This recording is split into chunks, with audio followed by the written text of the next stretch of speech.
नमस्कार भक्तों। जय माँ लक्ष्मी। जय श्री कृष्ण।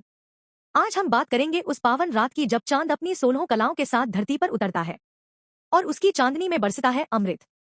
यह है शरद पूर्णिमा, जिसे कोजागरी पूर्णिमा भी कहा जाता है। महत्व।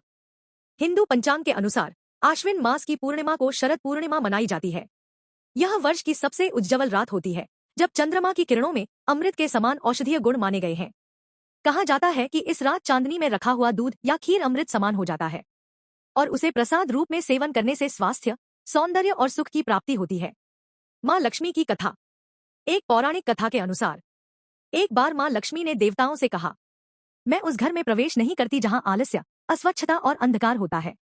इसलिए उन्होंने निर्णय लिया कि वे वर्ष में एक रात स्वयं पृथ्वी पर उतरेंगी और देखेंगी कौन जाग रहा है, कौन उनका स्वागत कर रहा है। वह रात थी शरद पूर्णिमा की। इस दिन जो भक्त अपने घर को स्वच्छ रखता है, दीप जलाता है और माँ लक्ष्मी की आराधना करता है, वहां माँ लक्ष्मी अवश्य पधारती हैं और समृद्धि का आशीर्वाद देती हैं। इसी कारण इसे कोजाग्रत पूर्णिमा कहा जाता है। यानी कौन जाग रहा है?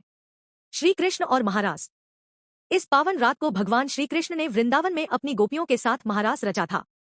चांदनी की उजली रजनी में जब बांसुरी की मधुर ध्वनि गूंजी तो सभी गोपियां अपने सारे कार्य छोड़कर श्री कृष्ण के पास पहुंच गईं। तब भगवान ने एक ही समय में हर गोपी के साथ नृत्य किया। यह लीला केवल प्रेम की नहीं, बल्कि उस दिव्यता की प्रतीक थी जो हर भक्त के साथ एक साथ उपस्थित रहती है। इसीलिए शरद पूर्णिमा को रास पूर्णिमा भी कहा जाता है। व्रत और पूजा विधि। इस दिन भक्तजन व्रत रखते हैं, माँ लक्ष्मी और भगवान विष्णु की पूजा करते हैं। रात में दूध और चावल से खीर बनाकर उसे खुले आकाश के नीचे रखा जाता है ताकि चांद की किरणें उसमें पड़े। सुबह उसी खीर को अमृत समान प्रसाद के रूप में ग्रहण किया जाता है। पूजा के समय यह मंत्र बोला जाता है, श्री हरि क्लीं महालक्ष्मी नमः। शरद पूर्णिमा हमें सिखाती है कि जिस तरह चांद इस रात पूर्णता प्राप्त करता है। कमेंट में लिखें, जय माँ लक्ष्मी।